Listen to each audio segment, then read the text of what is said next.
का जन्म शताब्दी समारोह एक वर्ष पहले शुरू हुआ था। इस एक वर्ष में देश ने आजादी का अमृत महोत्सव मनाने के साथ साथ कल्याण मित्र गोयनका जी के आदर्शों को भी याद किया। आज जब उनके शताब्दी समारोह का समापन हो रहा है, तब देश विकसित भारत के संकल्पों को सिद्ध करने की दिशा में तेजी से आगे बढ़ रहा है।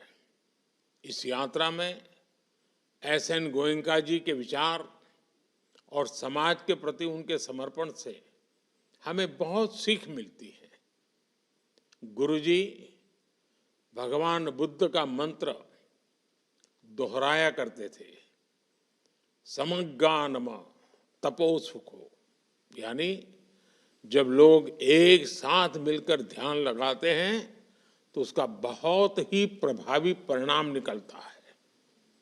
एकजुटता की ये भावना, एकता की ये शक्ति विकसित भारत का बहुत बड़ा आधार है।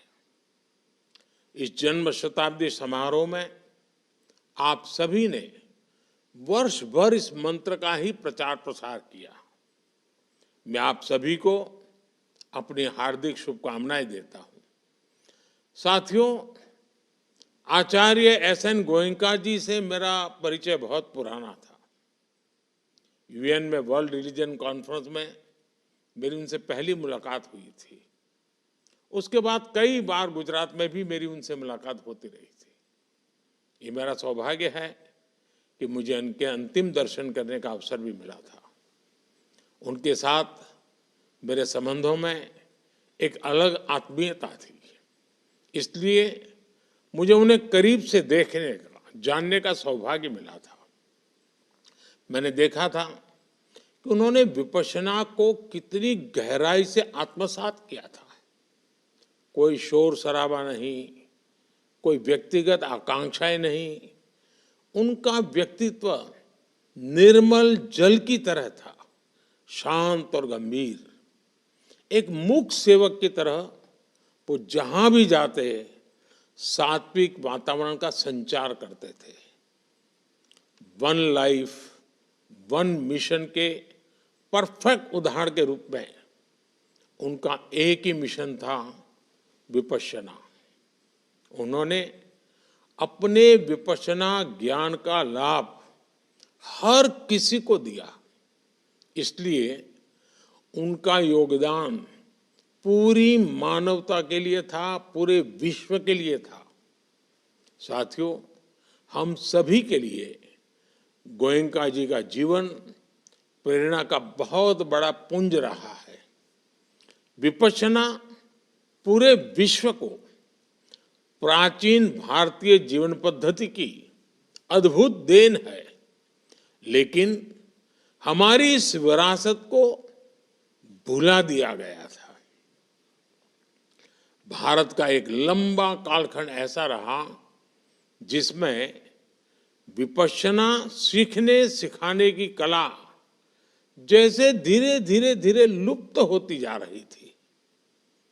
गोयनका जी ने म्यांमार में 14 वर्षों की तपस्या करके इसकी दीक्षा ली और फिर भारत के इस प्राचीन गौरव को लेकर देश लौटे। विपश्यना सेल्फ ऑब्जर्वेशन के माध्यम से सेल्फ ट्रांसफॉर्मेशन का मार्ग है। इसका महत्व तब भी था जब हजारों वर्ष पूर्व इसका जन्म हुआ, और आज के जीवन में ये और भी प्रासंगिक हो गई है।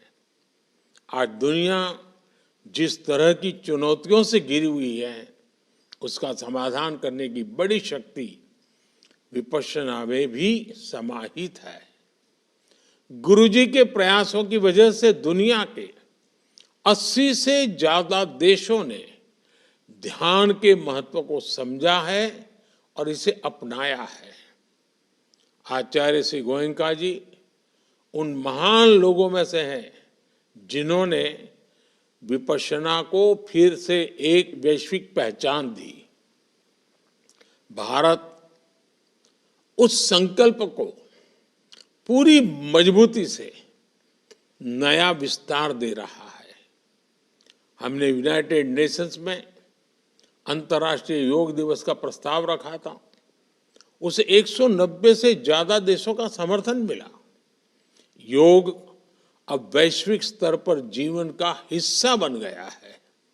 साथियों, हमारे पूर्वजों ने विपश्यना जैसी योग और ध्यान प्रक्रियाओं का अनुसंधान किया, लेकिन हमारे देश की ये विडंबना रही है कि अगली पीढ़ियों ने उसके महत्व को, उसके उपयोग को भुला दिया। विपश्यना, ध्यान, धारणा, इन्हें हमने केवल वैराग्य का विषय मान लिया। व्यवहार में इनकी भूमिका लोग भूल गए। आचार्य श्री एस.एन. गोयनका जी जैसी विभूतियों ने जनमानस की इस भूल का सुधार किया। गुरु जी तो कहा भी करते थे, एक स्वस्थ जीवन हम सभी का अपने प्रति बहुत बड़ा दायित्व है। आज विपश्यना व्यवहार से लेकर व्यक्तित्व निर्माण तक के लिए एक प्रभावी माध्यम बनी है। आज आधुनिक समय की चुनौतियों ने विपश्यना की भूमिका को और भी बढ़ा दिया है। आज डिस्ट्रेस और स्ट्रेस एक आम बात हो गई है। हमारे युवा भी वर्क लाइफ बैलेंस लाइफस्टाइल और ऐसी परेशानियों के कारण स्ट्रेस का शिकार हो रहे हैं। विपश्यना उनके लिए समाधान हो सकता है।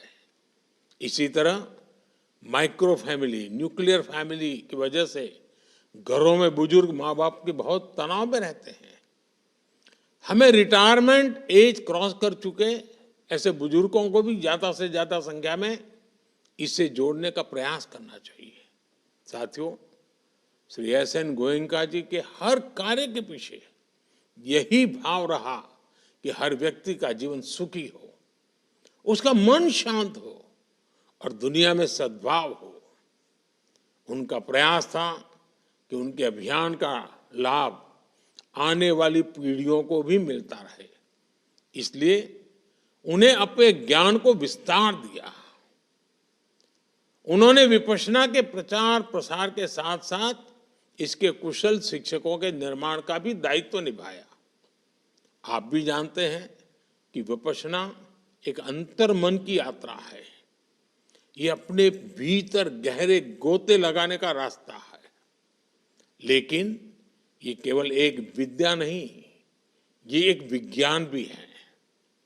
इस विज्ञान के परिणामों से हम परिचित हैं। अब समय की मांग है कि हम इसके प्रमाणों को आधुनिक मानकों पर, आधुनिक विज्ञान की भाषा में प्रस्तुत करें। आज हम सबको गर्व होता है कि इस दिशा में विश्व भर में काम भी हो रहा है, लेकिन इसमें भारत को और आगे आना होगा। हमें इसमें लीड लेनी होगी, क्योंकि हमारे पास इसकी विरासत भी है और आधुनिक विज्ञान बढ़ेगी, विश्व का और अधिक कल्याण होगा। साथियों, आचार्य श्री एस.एन. गोयनका जी की जन्म शताब्दी समारोह का ये वर्ष हम सबको प्रेरित करने वाला समय रहा है। हमें मानव सेवा के उनके प्रयासों उसको निरंतर आगे बढ़ाना चाहिए। एक बार फिर आप सभी को शुभकामनाएं। बहुत बहुत धन्यवाद।